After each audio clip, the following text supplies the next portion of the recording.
Hey everyone, it's George from Blockchain DXB and today's the 26th of January 2025. And unfortunately guys, the process of Bitcoin on the global cryptocurrency market isn't looking that great. And I do believe Satoshi, there's a lot of outflows as well, isn't it? Indeed, George. The market sentiment is currently in fear at 34, and we've seen significant ETF outflows in the last week, totaling over 1.5 billion. This trend continues in the last 24 hours. And what has been happening is if you look at ETF related information, it does give us a very strong indication as to what the market sentiment is. And you rightly pointed out, Satoshi, that the market sentiment is 34. That perspective often circulates, a counter-consensus approach. You're probably right, Satoshi, and agree to what you're saying. And listen, guys, whatever we are saying is definitely not financial advice. But in the Bitcoin and cryptocurrency space, there is always a saying, whenever there is a dip, treat it as a gift. Now, so far as the volume of stable coins is concerned, it is not looking great either. The one thing to notice, Satoshi, is that if you look at the volume of stable coins, going back to October of 2025, the numbers hasn't been increasing. So we'll definitely go ahead and take a deep dive into this. But let's talk about the main news that we have today. The first news that we are going to be discussing is regarding the state of Oklahoma. Do you want to tell our listeners what is it that they're going to be expecting in today's episode? Because it is connected to Bitcoin, isn't it? That's a fair point, George. Oklahoma's Senate Bill 2064, introduced by Senator Dusty Devers, allows people, businesses, and state employees to receive payments and salaries in Bitcoin. Now, this news definitely sounds great, and am I right in saying that the senator who has introduced this bill is a Republican? Given the current political climate, it's plausible that a move like this is typically championed by Republican legislators. Because when you talk about Bitcoin and cryptocurrencies, Democrats have not been a fan of Bitcoin and cryptocurrencies. Republicans, on the other side, they've always been an advocate of Bitcoin and cryptocurrencies. Now let's talk about some unfortunate news all the way from India. And looks like they're not fans of privacy coins. Now I believe they're targeting privacy coins, right? That's right, George. And in today's episode, we're going to be discussing why India is actually targeting privacy coins. And India's Financial Intelligence Unit, they have actually directed all registered cryptocurrency exchanges. Now, because of that, unfortunately, the prices of privacy coins has fallen down miserably. And here's the thing, Satoshi, when you talk about privacy coins, governments can directly and indirectly impact the price of privacy coins. And that is what we have unfortunately seeing in the Bitcoin and cryptocurrency space. Now, the third news we are going to be talking about is connected to stable coins. And looks like banks in Europe, they want to go and launch their own stable coin, right? Yes, a group of 10 European banks have formed Kivalis to launch a euro-pegged stablecoin, aiming for a launch in the second half of 2026. Now, we'll definitely go ahead and delve into this. Now, look, Satoshi, when it comes to stable coins, am I right in saying that right now, banks are actually replacing the role of stablecoin issuers? And this kind of goes against the ethos of why Bitcoin was created, isn't it? That's a valid perspective. A group of 10 European banks has formed Kivalis to launch a euro-pegged stablecoin, aiming for faster and lower-cost payments. We'll definitely delve into that. Now, the final news for today we have is regarding a report that is published by CoinGecko. So what is it that the listeners can expect regarding this report in today's episode?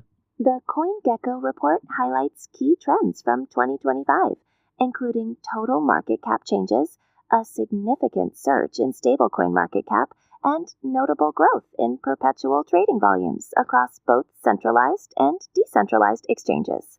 That is definitely impactful information, and I believe they have summarized this report in 7 points as well. So we'll definitely take a deep dive into that in today's episode. So we have quite a lot of interesting things to cover, guys, in today's episode. But like we do in every Blockchain DXB podcast, we will be looking at 2 news from Dubai, UAE, and the Middle East. Now, the first news, Satoshi, is regarding a firm I do believe they've relocated to Dubai, right? Yes, that's correct. AI security firm Hatta is opening a Dubai office to expand its Middle East presence. We'll definitely go ahead and discuss what this news is all about. Now, the second news is from the Kingdom of Saudi Arabia, but this is connected to real-world tokenization. Now, do you want to tell our listeners, Satoshi, what this news is all about? OpenWorld has launched Saudi Arabia's first real-world asset tokenization center of excellence, supporting Vision 2030 goals. And I do believe that going forward in 2026, the whole narrative will be regarding tokenizations and even stable coins. So look, guys, we have quite a lot of interesting things to cover in today's episode. But before we go ahead and kickstart today's episode, a quick word from our sponsors. Hey everyone, this episode is powered by a new sponsor that is Amana, and they are the region's first and fastest growing regulated all-in-one trading and investing app. So look guys, whether you're looking into investing in US stocks like Apple or Tesla, or mega giants like ADNOC or Salik, Amana puts the financial markets on your fingertips. It includes gold, foreign exchange, ETFs, futures, commodities, and guess what guys?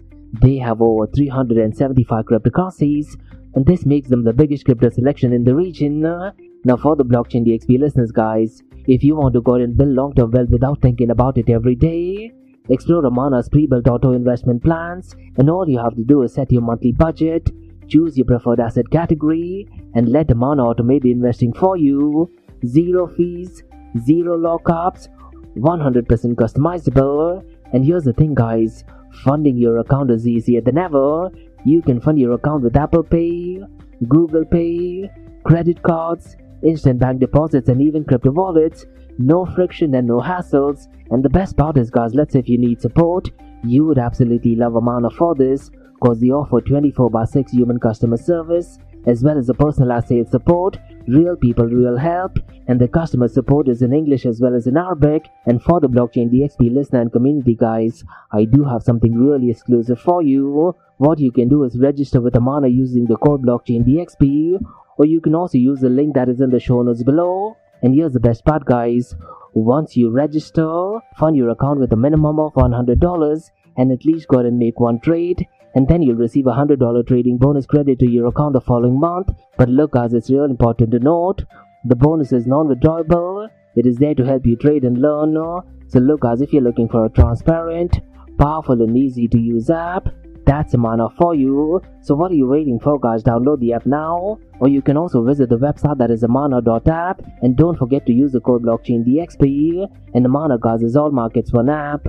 Next guys, I'm happy to announce that blockchain DXB is the official media partner with one of the OGs in the cryptocurrency and blockchain event space, and that is Blockchain Futuristic Conference taking place in Florida this year, as well as ETH Women taking place simultaneously. And trust me guys, this is an event that you don't want to miss, isn't it?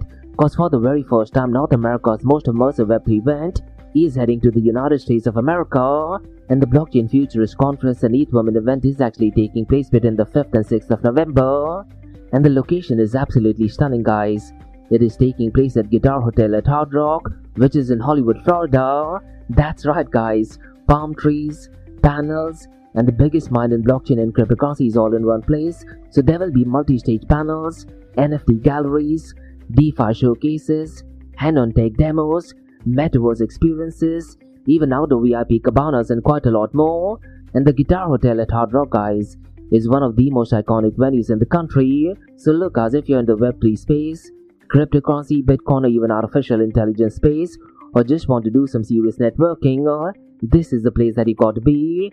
And to all of you blockchain DXB listeners guys, we have something really interesting for you, because you can get a 25% off the tickets. So just use the code DXB25, and the link to the event as well as the code is in the show notes below. And as an official media partner, I'll be doing exclusive live coverage, interviews, behind the scenes access, and I will be spotlighting some of the most exciting projects shaping the future of decentralized finance tech. So if you're at the venue guys, definitely come and say hi. Maybe we can catch up for a coffee as well. So listen guys, the code is DXB25, and by using this code you will be eligible for a 25% discount. And the event is taking place between the 5th and 6th of November 2025 at the iconic Guitar Hotel at Hard Rock, that is in Hollywood, Florida. And in the show notes below guys, there's all contact details for Blockchain Futuristic Conference Florida 2025, as well as ETH Women. And look guys, this is the future of blockchain technology brought into life, so don't just read about it, be there and head to the website that is futuristconference.com, and go ahead and use the code DXB25. So see you at the event. Next, Advanced Media. Advanced Media guys is the largest distributor of professional video, photo, broadcast and cinematic equipment and accessories in the Middle East and MENA region. With over 2 decades of experience, Advanced Media is now the largest distributor in the Middle East, representing more than 100 recognizable brands, including brands such as Zeiss, DJI, Hasselblad, Red and Rode. As a matter of fact guys, the very mic that I'm recording is being sponsored by Advanced Media as well, and Advanced Media has showrooms in Saudi Arabia and services as well. Looks like they're definitely taking the Middle East by storm, And here's the beautiful thing, guys. They are taking corporate social responsibility very seriously, and they are focusing on 3 P's, that is people, planet, and prosperity. Now listen, guys, if you do want to find out more information regarding the statement of corporate social responsibility, check out the website, that is www.amt.tv.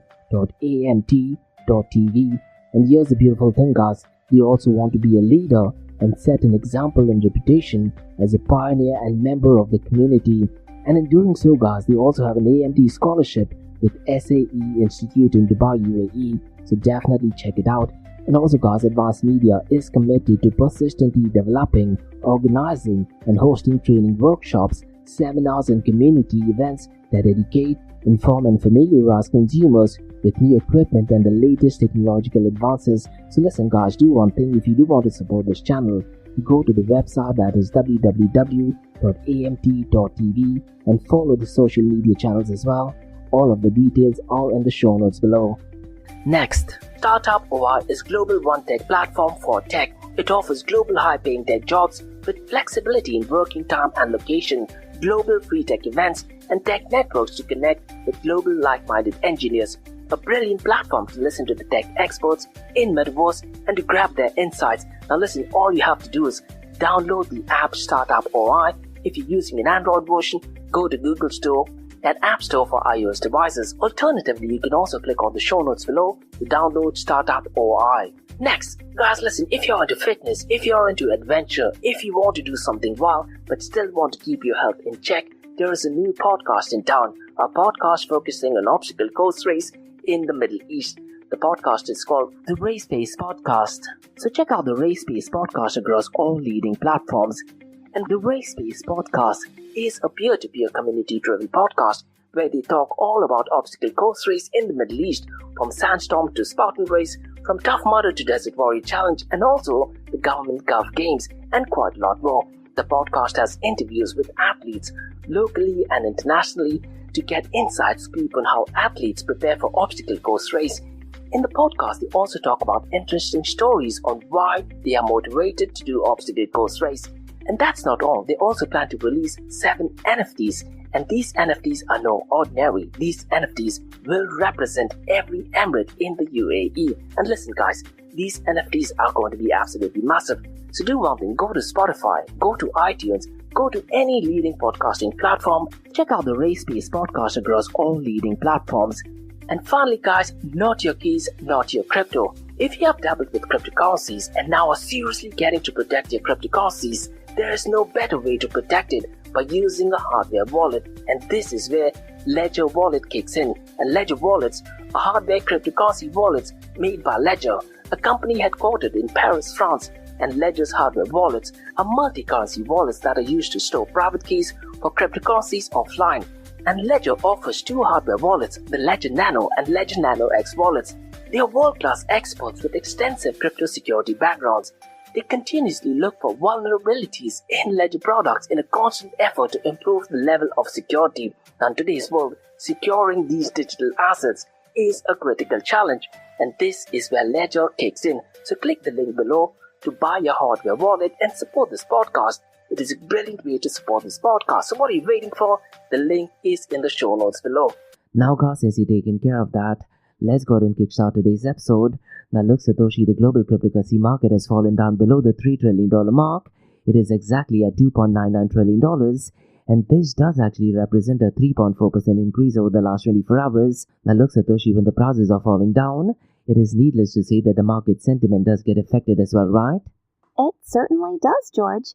The market cap decrease and fear index status are direct reflections of current market conditions.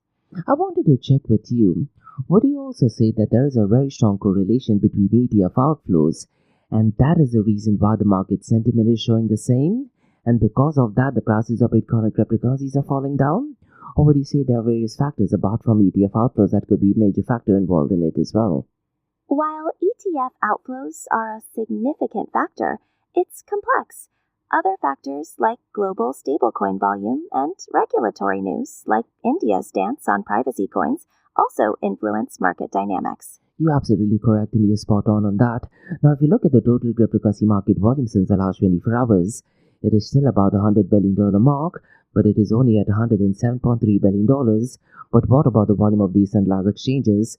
Do you want to tell our listeners the 24-hour volume of decentralized exchange? Because I believe it is below the $10 billion mark, right? You're correct, George. As a matter of fact, the 24-hour volume for decentralized exchanges is below the $10 billion mark. It is at $8.13 billion. Total fees are $60.21 million. And here's the thing, Satoshi, since the last 3 weeks, the total value locked has been falling down as well. Today, once again, it is below the $120 billion mark. It is at $117.79 billion. Now, here's the thing, prior to last week, the total value locked used to be about the $120 billion mark. So it looks like the decentralized finance world is definitely having a massive hit. And one matrix which I personally keep an eye on is the decentralized exchange ratio. And this dominance today stands at 29.08%, which actually means only 29.08% of people are using decentralized exchanges. What is your thoughts regarding this matrix? Are you content with this, or would you like to see this number higher than what it is? The current decentralized to centralized exchange ratio points to a prevailing preference for centralized platforms, though decentralized volumes are still notable. Yeah, I totally agree. I'd like to see this number, maybe 40% or even 60%. That would actually mean that the world is ready for decentralized exchanges. Now, along with the total value locked, another matrix which is on a downfall, that is digital asset treasury inflows. And today that matrix is at $4.28 billion. Last week, this number was around the $4.30 billion mark. But let's see how the market is going to be reacting for the next few days. Now, unfortunately, since the last 24 hours, Satoshi, the ETF outflows is $142.7 million, isn't it? Now, one of the reasons why this is worrisome is because last week there was a significant amount of outflows in the world of crypto ETFs. And I do believe the ETF outflows was well over $1.5 billion. And because of that, the prices of Bitcoin and cryptocurrencies have been falling down. But let's see, Satoshi, how the market would be reacting probably on Tuesdays and Wednesdays. Now let's do one thing, Satoshi. Let's quickly run to the volume of decentralized exchanges, because I believe Uniswap is once again leading the pack, but his volume is well below the $1.50 billion mark. It is at $1.41 billion, isn't it? Pump is at number second with $972 million. PancakeSwap is the third with $957.29 million. Humidify is the fourth with $429.67 million, and Meteora is the fifth with $394.78 million. Now, these numbers of decentralized exchanges definitely not looking that great, because earlier in 2025, Satoshi, and I'm talking about it before October, on an average given day, the 24-hour volume of decentralized exchanges, and I'm talking about the all top 5, was about the $1 billion mark. But let's see how January ends in 2026. Now let's quickly run to the volume of stablecoins. And as you rightly pointed out at the beginning of the episode, stablecoin volume does give us a very good indication as to which direction the prices of Bitcoin and cryptocurrencies are heading towards. And unfortunately, Satoshi, the 24-hour volume should have been double of what it is. But unfortunately, the numbers are not looking that great. But let's do one thing, Satoshi. Let's quickly run to the market cap of stablecoins. I believe it is at $308.87 billion, isn't it? The stablecoin market cap is $308 billion. That's correct, Satoshi, but the 24-hour volume of the USDT is ridiculously low. It is only at $81.36 billion, and the volume of Circle USDC is less than $10 billion mark, right? The 24-hour volume for USDC is $8.92 billion. And unfortunately, George, the volume of FDUSD is below the $3 billion mark.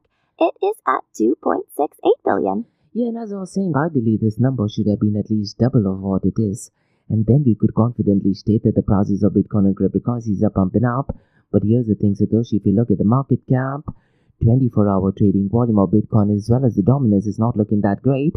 So why don't you tell our listeners the market cap of Bitcoin, the 24-hour trading volume as well as the dominance of Bitcoin? According to the data, Bitcoin's market cap is $1.72 trillion, with a 24-hour trading volume of $34.67 billion. Bitcoin dominance is 57.60%. Now, unfortunately, Satoshi, the dominance of Bitcoin has actually increased. Now, you don't want the dominance to be increasing, especially when the prices are falling down, isn't it? That's correct, George. When the prices are falling down, you don't want the dominance to be increasing, because that actually means that people are dumping or selling a lot of Bitcoin. And unfortunately, the same thing is happening with Ethereum as well, because its dominance has actually marginally picked up pace, and today it is at 11.30%. And so far as Ethereum's market cap is concerned, Satoshi, it is well below the $400 billion mark. As a matter of fact, it is well below the $350 billion mark. It is only at $337.41 billion. And if you look at the 24-hour trading volume of Ethereum, it is almost half of that of Bitcoin, isn't it? It is less than half of that of Bitcoins. It is only at $21.63 billion. Now, what about Binance, Satoshi? Can you tell our listeners Binance's market cap and the 24-hour trading volume? Certainly. Binance's market currently is $117.54 billion, and its 24-hour trading volume is $2.03 billion. Now, let's see how the market will be reacting at least for the next 24 to 48 hours. And hopefully the prices of Bitcoin is pumping up towards the end of this month. Now look, Satoshi, every day in the Blockchain DXB podcast, I tend to look at one new matrix. And today what I want to do is, I want to look at the top 5 privacy coins, and we're going to be looking at based on market cap. But regarding privacy coins, can you tell our listeners what is the market cap? Well, as to privacy coins, their market cap today is sitting at $16.6 billion, which actually represents an 11.3% drop in the last 24 hours. And this is because of the news that is unfortunately taking place in India. Now, we'll definitely get into that. But let's do one thing, Satoshi. Let's quickly run to the market cap of the top 5 privacy coins. The Monero, I believe, is at number 1, and its market cap is at $8.26 billion, isn't it? That's right, George. Monero is leading the pack with a market cap of $8.26 billion. What about the others? Zcash, I believe, is at number 2, and its market cap is at $5.40 billion. Now, in the month of November, Zcash's market cap was well above Monero's market cap, but looks like privacy coins has taken a massive hit once again. Dash is at number 3, but its volume is well below the $1 billion mark, $745 million. Why don't you tell our listeners the 4th and the 5th one, Satoshi? Following Dash, we have Beldex at $610 million, and Decred comes in at $300 million. Now let's go and look at the king of all kings, that is Bitcoin, and unfortunately the prices of Bitcoin isn't looking that great at all. It is at $86,187, and since the last 24 hours, Satoshi, it is down by 3.40%, and looks like since the last 7 days it isn't looking that great either. It is down by 9.36%. Why don't you tell our listeners what is going on in the world of Ethereum as well as Binance BNB Coin? Following Bitcoin's trend, Ethereum is also seeing some downward pressure. It's currently trading around $2,793, a 5.41% drop in the last 24 hours, and even more over the week. Binance BNB is also down at $862.09, with a significant decline in the last 7 days. Yeah, since the last 7 days, it is down by 16.05%, and since the last 24 hours, it is down by 2.75%. And so far, the fear and greed index is concerned right now, it is at fear, but I'm definitely anticipating some positive news. And look, Satoshi, ever since President Donald Trump got re-elected, politics and politicians definitely has a massive impact, not just on the price of Bitcoin and cryptocurrencies, but also in the adoption, isn't it? As a matter of fact, the first news that we're going to be talking about is connected to the state of Oklahoma. So why don't you tell our listeners what is the news? Because I believe it is connected to Senate Bill 2064, isn't it? That's right, George. And this Oklahoma bill is definitely a fascinating development. Senate Bill 2064, introduced by Senator Dusty Devers, is all about allowing Bitcoin payments. It gives people, businesses, and even state employees the choice to receive payments and salaries in BTC. While it's not legal tender, it does recognize it as a valid way to transact. I definitely like the idea, but let's say if you were a business, you got to have a really strong conviction in Bitcoin to go out and pay your employees in Bitcoin, isn't it? Because look, right now, because of the limited supply of Bitcoin, I'm pretty much sure everyone wants to go out and hodl or hold on to their life to their Bitcoin. Am I right in saying that? That's a fair point. The volatility and long-term holding strategy definitely play a role in that decision for businesses. But look, news such as this is definitely great for the Bitcoin community. And like I said just a few moments ago, Republicans definitely are a massive fans of Bitcoin and cryptocurrencies, and Senator Dusty Devers is definitely a Republican. Now, regarding this bill, Satoshi, the only thing I wanted to add is it also exempts some crypto firms from needing a money transfer license if they do not use US dollars. And so far as the US Treasury is concerned, they must hire a firm to handle Bitcoin payments, and also tax guidance will be issued by 1st of January 2027. So look, news suggests this is definitely great for the Bitcoin world. But unfortunately, Satoshi, India looks like it is having a negative approach towards privacy coins. And I believe it is India's Financial Intelligence Unit. They have directed all registered cryptocurrency exchanges to immediately go and stop deposits, withdrawals, as well as trading of activity regarding privacy-focused coins, right? That's right, George. India's Financial Intelligence Unit has taken a strict stance, directing all registered exchanges to immediately stop deposits, withdrawals, and trading of privacy-focused coins like Monero, Zcash, and Dash. It really is a significant development for the privacy coin market. Now look, Satoshi, me personally, I'm a massive fan of privacy coins, but here's the thing, governments can directly and indirectly put an hindrance and even completely abolish privacy coins. As a matter of fact, Satoshi, in 2016 in Dubai, you could actually go and buy Monero from leading cryptocurrency exchanges, but all of a sudden we got notice that privacy coins cannot be used. As a matter of fact, in Dubai's VAR, that is Virtual Asset Regulatory Authority, they have clearly said a big fat red no to privacy coins. And even in the United States of America, they are not allowed to deal with privacy coins. So it looks like governments can directly and indirectly have a really strong restriction on privacy coins, right? It certainly does seem that way. The regulatory landscape is tightening, with concerns about money laundering and similar risks being the primary drivers, impacting their global adoption. Now, am I right in saying, Satoshi, when you talk about Monero, it was something that Bitcoin originally intended to be? Am I right in saying that, or am I completely far off from that? That's an interesting comparison. While Bitcoin was intended to be decentralized and peer-to-peer, Monero's core focus is specifically on privacy, using different technologies to ensure anonymity, which goes beyond Bitcoin's initial design. Yeah, I probably agree with what you're saying. And Monero uses something called as ring signature. Now, you can also make an argument that Bitcoin all transactions are publicly verifiable, but so far as Monero is concerned, the transaction details are not verifiable for anyone, only between the buyer and sender.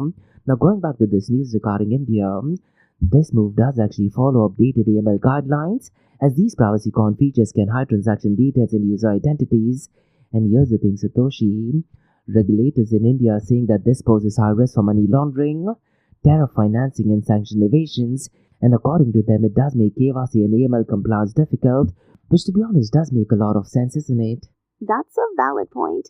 The inherent privacy features of Monero and other privacy coins do present challenges for regulators seeking full transparency, which explains the strict measures being implemented in places like India. Yeah, and the directive affects all 49 FIU registered exchanges in India, requiring delisting and blocking of these assets. And because of that, the prices of Monero as well as privacy coins has fallen down miserably. Now, for our listeners, if you do have any account in privacy coins, definitely go and follow all the regulations. And as we talked about the market cap of Monero, Zcash, as well as other privacy coins, I do have some other statistics, Satoshi. Because of this news all the way from India, Monero is actually down by 41.5% from its all-time high. And so far as Zcash is concerned, it is also down by 10.4%. So governments can directly and indirectly impact not just the process, but also the future trajectory of privacy coins, isn't it? It's a really significant impact, as you pointed out, with Monero down 41.5% and Zcash down 10.4% since the news. It just demonstrates how much these regulatory actions can shape the future of privacy coins. Let me ask you a tricky question, Satoshi, and I want to get your opinion on this. Let's say if you have two politicians. One is a really honest politician and the other one is a notorious one. Which politician would prefer to use Bitcoin and which politician would prefer to use privacy coins? What's your take on it?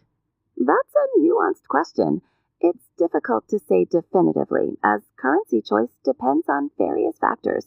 An honest politician might prefer Bitcoin for its transparent, publicly verifiable nature, aligning with accountability. Conversely, the features of privacy coins could potentially be utilized by a notorious one to obscure transactions, depending on their intentions. It really comes down to how the technology is chosen to be applied.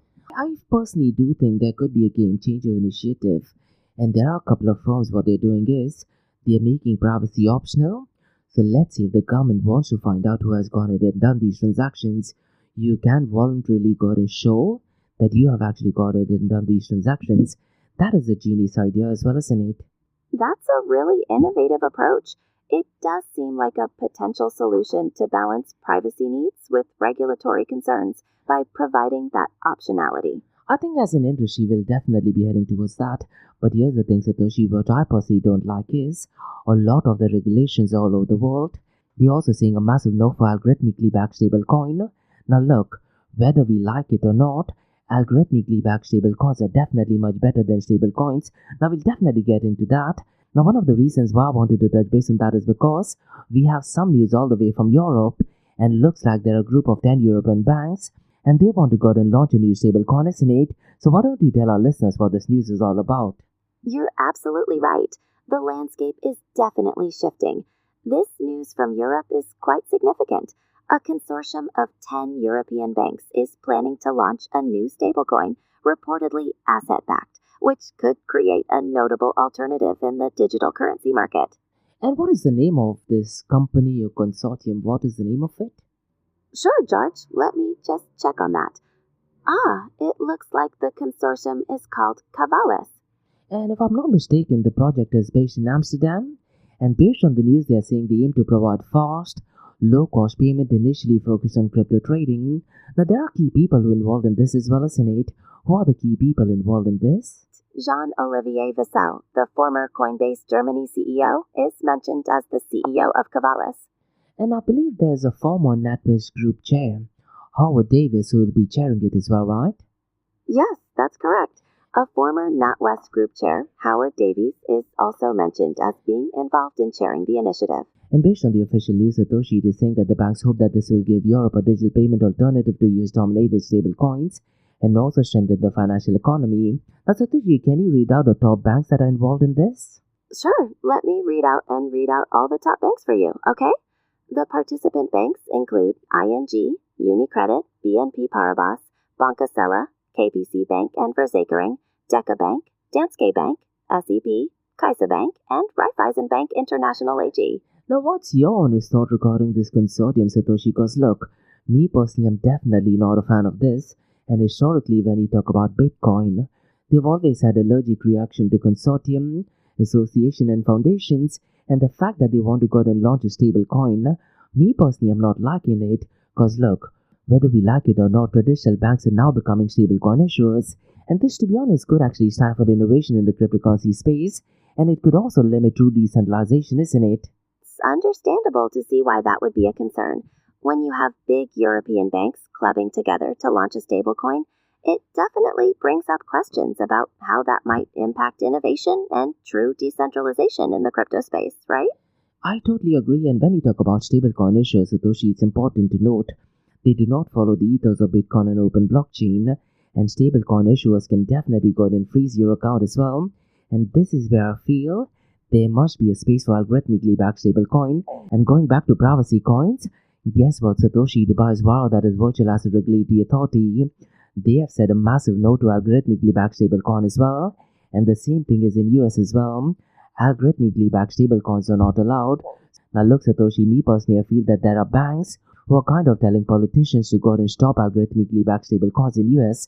Am I right in saying that? Right. It's totally a key point that stablecoin issuers could potentially freeze accounts, which does go against the core ethos of decentralized finance.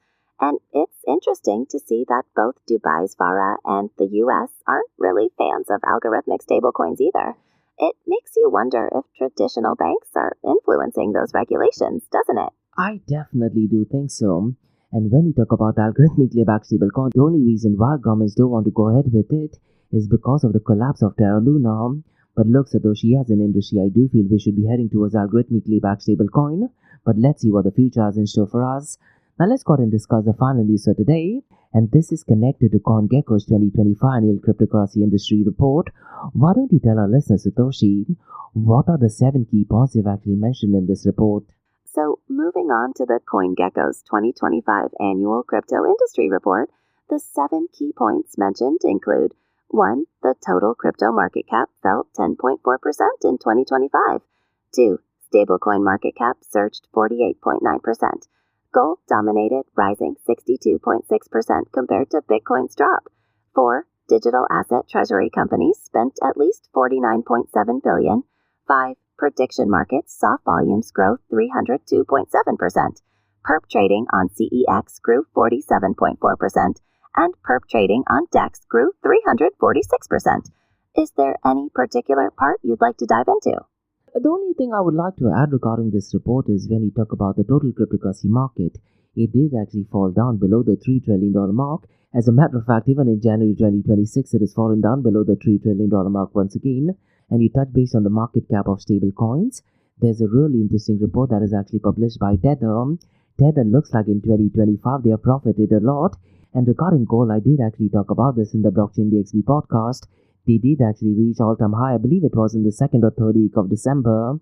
And regarding digital asset treasury company Satoshi, earlier in 2025, there was this massive narrative building up regarding treasury companies. So what people were doing is they were buying Bitcoin or even different cryptocurrencies and just putting it into the balance sheet. But that narrative has mostly fallen down. Now, me personally, I do feel the whole narrative in 2026 will be regarding tokenization. Other than that, the report also talked about prediction markets. And this is because of poly market, isn't it? And yesterday there was a UFC event, and Paddy Pimblett, who lost miserably Satoshi, guess what? He received a chain, and the chain itself costed $500,000. So prediction market, both in the centralized as well as decentralized exchanges, is definitely making some noise. And regarding perp trading volume, there's definitely an increase both in decentralized exchanges as well as centralized exchanges. Now, for our listeners, what you can do is go to CoinGecko's website and you can read through all the information yourself. So these was the macro level newscast on the Bitcoin blockchain and cryptocurrency world. Now let's go ahead and look at two news from Dubai, UAE and the Middle East. Now the first news Satoshi mentioned at the beginning of the episode is connected regarding a security firm called Hatta, and they've opened up Dubai's office to expand Middle East presence. So let's go ahead and dissect this news in detail, Satoshi. And with this new office, Satoshi, I do believe they've appointed a new head for the Middle East, right? That's right. Fred Crehan was appointed as the head of Middle East. And the Dubai office is, needless to say, is Vakata's first dedicated hub in the Middle East, and this expansion reflects Vakata's global growth, driven primarily by urbanization and infrastructure development, right? And I'd like to add that the company focuses on cloud-based security platforms for modern security needs, and the Middle East is experiencing rapid urban development and large-scale infrastructure projects. And if you talk about security and innovation, they are key priorities in the region and they align with Vakata's platform. And he talked about Fred Crehan, right? How many years of experience does he have, Satoshi? That's right, George. Fred Crehan has over 25 years of enterprise technology experience. He previously launched Confluent's Dubai office and built a strong partner ecosystem. It's exciting to see how Verkada's platform will support various sectors in the Middle East, especially with safety being a top priority. Because I believe they are focusing on supporting governments, hospitality industry, retail, logistics, constructions and real estate sectors. And as you rightly pointed out, safety is a top priority in the Middle East, and this is due to tourism growth in new urban centers. And here's the thing, Satoshi, many organizations are adopting cloud solutions to overcome traditional resource constraints, and Vakata already serves global customers in the Middle East, and now they have a local hub. Now initial hires for Dubai office will focus on sales, engineering and leadership role, but there's some news regarding recent investment that they have received as well, right? Recent investment from Capital G values Verkada at $5.8 billion and boosts their growth plans. This investment will accelerate AI-driven innovation and support more than 30,000 global customers, which aligns perfectly with the Middle East's priorities on safety, smart infrastructure, and digital transformation. And the only thing I'd like to add is that Vakata's integrated platform aims to bring modern physical security solutions closer to regional customers. So definitely interesting news. Now let's go ahead and discuss the second news, Satoshi, because this is connected to real-world assets and tokenization, and it is from the Kingdom of Saudi Arabia, isn't it? Indeed, George. The launch of OpenWorld's Saudi Arabia's first RWA Tokenization Center of Excellence is quite significant. It's aimed at advancing Vision 2030 digital economy goals. The center, based in Al Khobar, will operate as a fully licensed in-kingdom entity. And so far as OpenWorld is concerned, I believe it is a blockchain infrastructure company, and the experience in large-scale digital asset initiatives. And the center, as you talked about, I do believe it will enable compliant digital asset innovation. And this is a sovereign, enterprise, and institutional clients, right? That's correct. It will enable compliant digital asset innovation for sovereign, enterprise, and institutional clients, supporting Saudi Arabia's Vision 2030 financial sector development program. They're targeting tokenization of real-world assets like energy infrastructure and real estate. And am I right in saying, Satoshi, that carbon reduction credits will also be tokenized for on-chain verification and storage? Precisely! Carbon reduction credits will also be tokenized for on-chain verification and storage. What about sovereign bonds and regulated stablecoins? Sovereign bonds and regulated stablecoins may be tokenized over time under Saudi regulations, with the center following Saudi Central Bank and Capital Market Authority compliance rules. And so far as tokenization infrastructure is concerned, Satoshi, it was actually introduced in December of last year, and this was drawn through OpenWorld's partnership with Abstract, and I did actually talk about this in the Blockchain DXB podcast.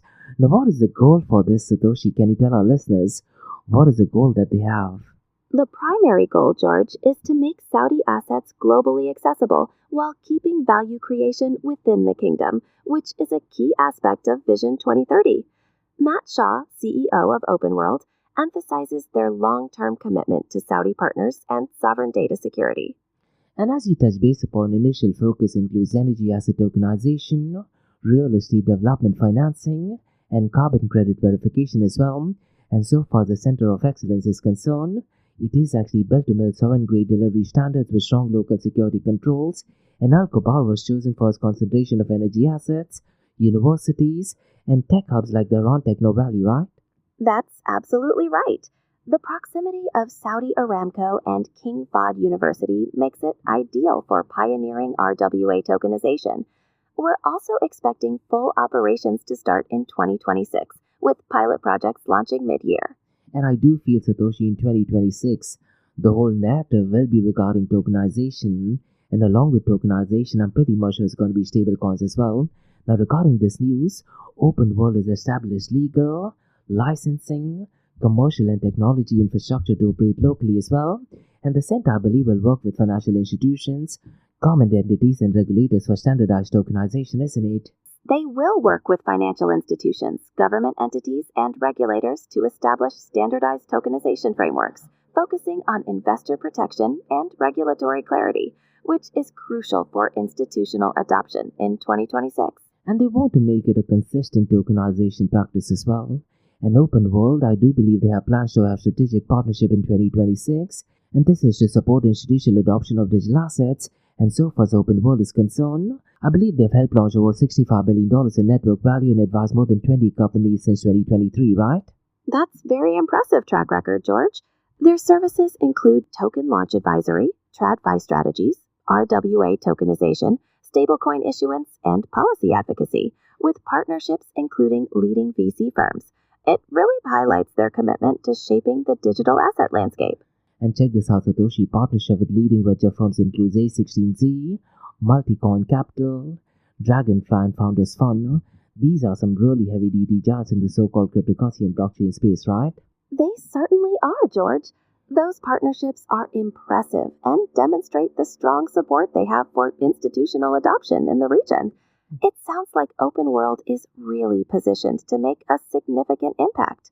Yeah, and what I'm going to be doing is pretty soon I'll be having an event on real-world asset tokenization, where we got and discuss what tokenization is. More importantly, Satoshi, we got and discuss, can real-world asset tokenization work on open blockchain, or can it work on permission blockchain? And so far as Dubai is concerned, they're definitely taking leaps and bounds in the tokenization space. And Dubai's VAR, that is Virtual Asset Regulatory Authority, they also have a step-by-step guidelines as to how to go ahead and set up an operations in tokenization. So in this event, I hope to cover a lot of these things. So those were the newscasts on the Bitcoin blockchain, cryptocurrency, and artificial intelligence world from Blockchain DXB. In case if you like listening to this podcast, please click on the follow button, give it a 5-star rating, and share the word across. Now for the next few minutes is going to be an Ask Me Anything series, where you listeners can ask any questions regarding Bitcoin, blockchain, beyond blockchain, cryptocurrencies, NFTs, DeFi, and Metaverse. So let's kickstart with the Ask Me Anything series. That sounds like an incredibly insightful event, George. Exploring the nuances of real-world asset tokenization across open and permissioned blockchains is highly relevant right now. And it's great that Dubai's VARA is providing clear guidelines. Now, let's transition to the Ask Me Anything series, What's the first question from our listeners?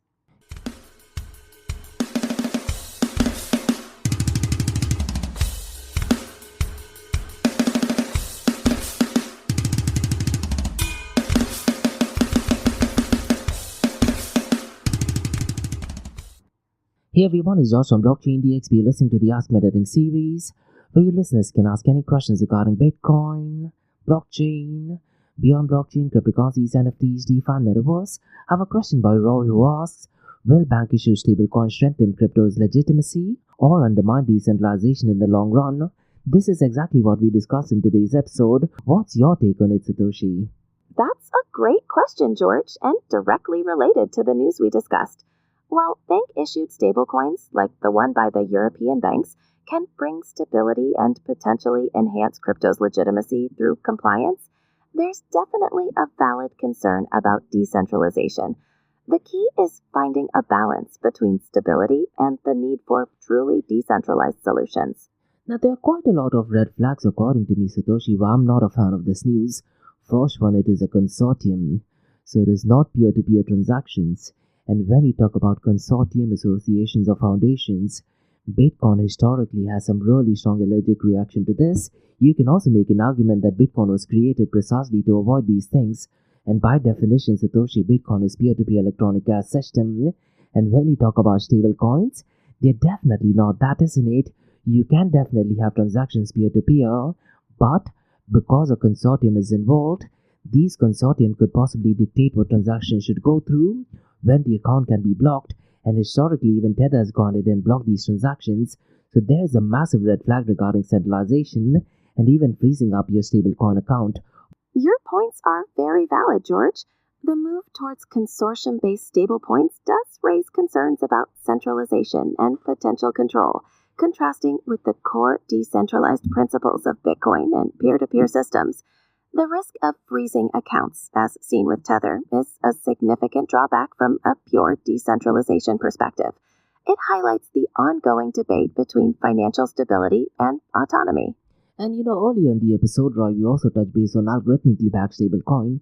And unfortunately, you can't go and launch an algorithmically backed stablecoin in the United Arab Emirates.